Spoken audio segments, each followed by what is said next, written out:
Hi guys! So this is a weird location for this intro, but I am out and about today and I am not gonna have time to go home and film this at home, so I decided to just film it real quick in the car. So a few months ago, so obviously right now we're in December, in May I threw a birthday party for my mom, her first ever surprise birthday party.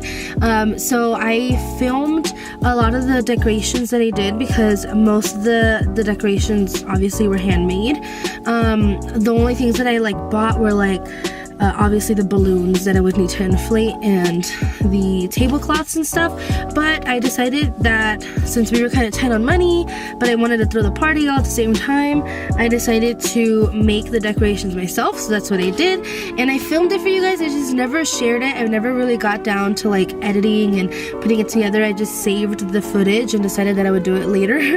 So I finally got around and I finally decided to edit it and I put it all together. It's not amazing footage, however I just decided to go ahead and show you guys what I did and how I kind of put everything together for my mom's birthday party. It wasn't anything too crazy, but it was really nice. It actually turned out really pretty.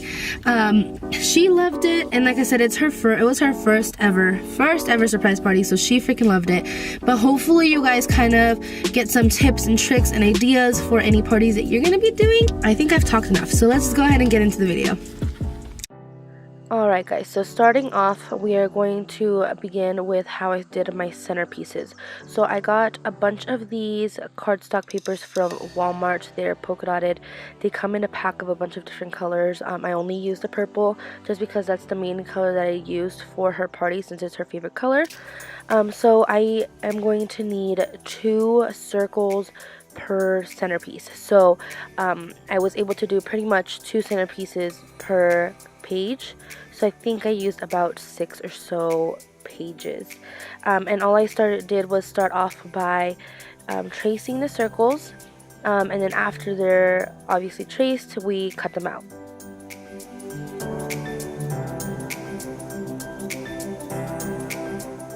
I actually didn't record me cutting out the circles, but I did do that, and Antonio helped me do that. So the footage from here is after I had already cut out the circles. So I used this metallic gold paint. I wanted to introduce a lot of gold into it just because I feel like it's such an elegant, nice color. And all I did was paint on the number of the age that she was turning, which was 44. Honestly, each one was different. I didn't do them a specific way. I kind of just free-handed it on each circle. I personally was okay with that. I know that a lot of people aren't. I know that some people are more picky, so you can always print out the numbers, or you can, find some numbers somewhere else that maybe are stamps. But I just wanted to freehand it. I figured it was easier that way. The paint wasn't too expensive and I had some paintbrushes, so I found it easier to just paint them on. So on each of these circles I painted on 44 just because I wanted them to be double-sided. So I wanted both sides to show the 44 so that it wouldn't, look weird. And then I got a bunch of these vases from the dollar store, and I got gold spray paint and I just spray painted them, and it actually came out really nicely. As you can tell, I had a lot of them, and each of them, like I said, were $1 since they were from the dollar store, so this part wasn't even the hardest part. I also got some flowers from the dollar store, which I didn't show. I probably should have done, but I didn't show that part. I just got a bunch of little flowers. I cut the stems to make them look a little nicer, and I tucked them into the vase with some sand that I also purchased at the dollar store, and all together they came out really nicely. But I'll show you how I put together the centerpieces right now as well. So once all of these circles are done, all I did, which is probably the easiest part of all this, is I went to the dollar store, found these bamboo skewers, and they were actually at 50 cents instead of $1 because I think somebody had already opened them, so they just marked it off a little bit. And so all I did was lay the circle down flat, making sure that the 44 was facing up, and then with the non-pokey end of the skewer I placed it on the circle. So with some hot glue I placed it on there, as you can see. And then easily I put a bunch of glue all around it, and I put the other ones on top, and you kind of get the feel of how you need to do it. So eventually, instead of just placing it sporadically all over the circle, I placed the circle on top, and I just went under the circle and put the glue under it like I'm doing right now. I just found that to be the easier way to get it all glued on there. And once it's glued on, you just have to kind of go around the circle, trim off the edges that you don't want to show, because as you can tell, they weren't perfect circles, so you could see the white a little bit. I just went around and trimmed that, and that's pretty much it for the centerpiece. Once that's done, you put it inside the vase with the flowers, and that's pretty much the final product.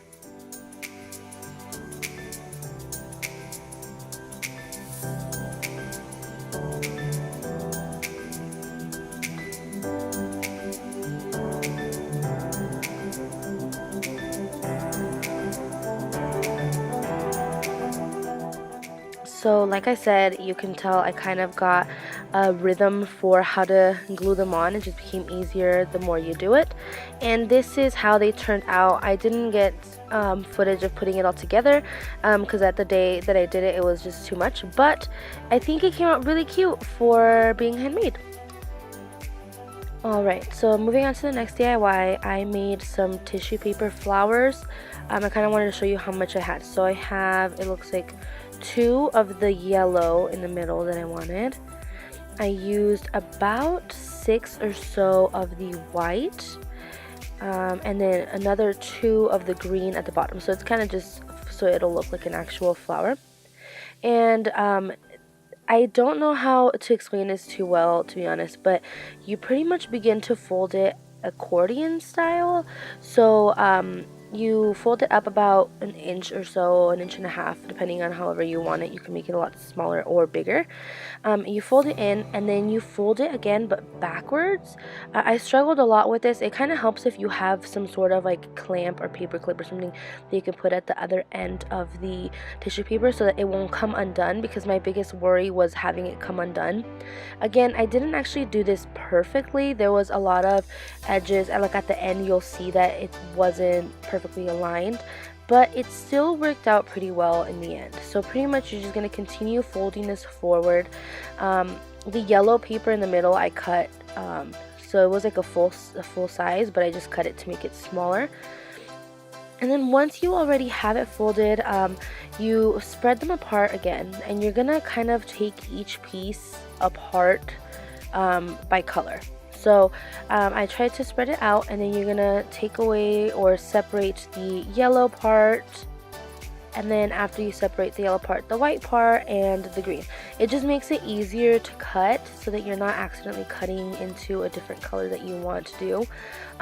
You don't have to be this elaborate with the flowers that you do. I just wanted to do a few like this. So I am going to start off with the yellow. So you fold that in half, and this is going to be the middle of the flower. So you can pretty much do this however you want to. I wanted to make it fringy, so all I did was go in and cut a bunch of like strips into the yellow. I didn't make them too far up. I'm not sure honestly what the difference would have been if I did go further up. I just figured that doing it you know, the way that I did should be enough, and it was enough. I think that I definitely could have gone deeper, just because once you spread them out you can tell that they're not as free, I guess you could say. But pretty much that's all I did when it comes to that yellow part. And once you do that, just set that aside, and we're going to work with the white.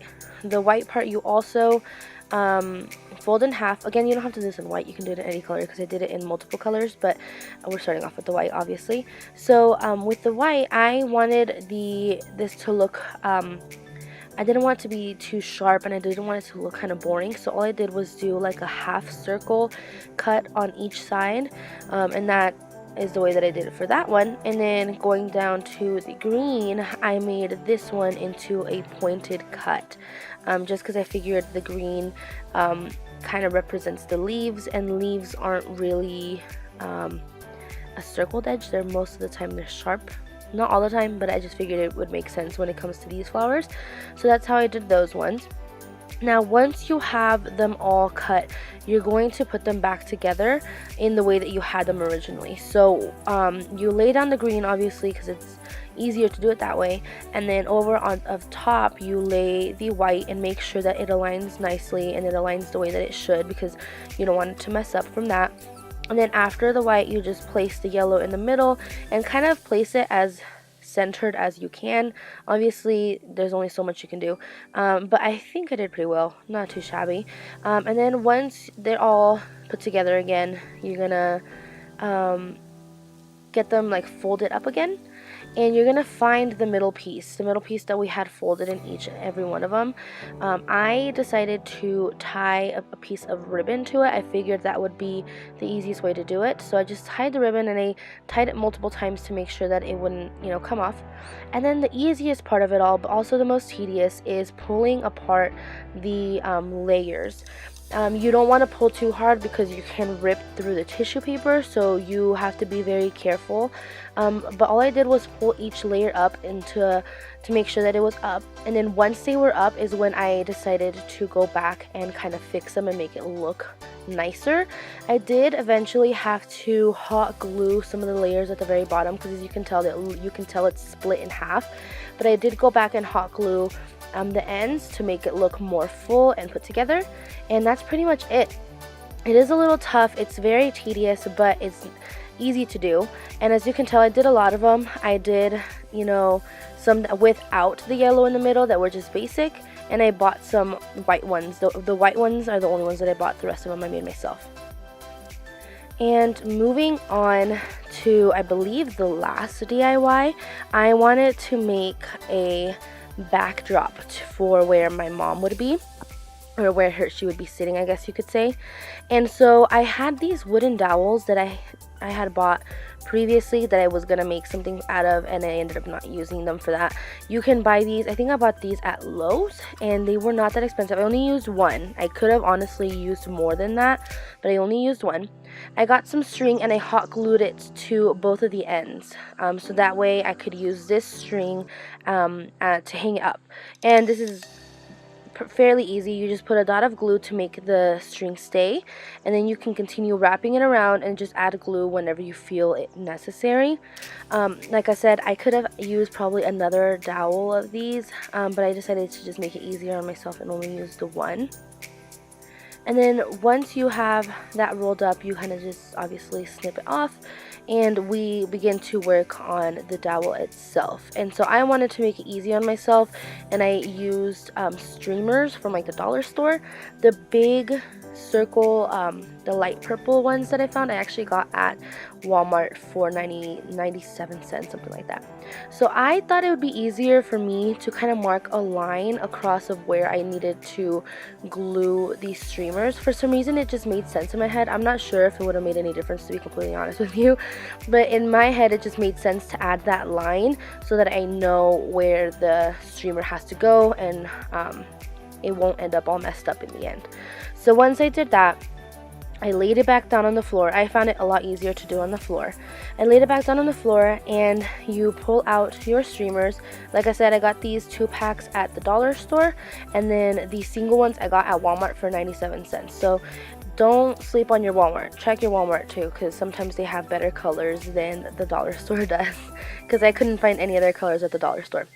So I got pretty much 2 of each of the colors, and all I did was apply some glue to the dowel, and then I applied the streamer, as you can see right there. And I just did that with all of them, just changing colors between, so that it wouldn't be too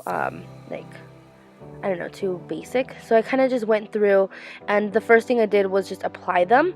Once I applied all of them, I rolled out the rollers to the length that I wanted it to be, and then I would cut them off and then do the same thing. So pretty much I had about 6 of them total. I would apply the 6 streamers, and then I would roll them all out and cut it. Eventually, I actually found it easier to have some help, so Antonio did help me. So one of us was gluing while the other ones was spreading it out and cutting it, which made it go by a lot faster. In this part, I was just gluing and Antonio began to roll them out for me, and it just made the process go by so much faster, so much smoother. So if you can have some help, it's always better. But that's pretty much all I had to do for this. You just glue them on and spread them out, snip them off, and you pretty much have a backdrop by the time you're done.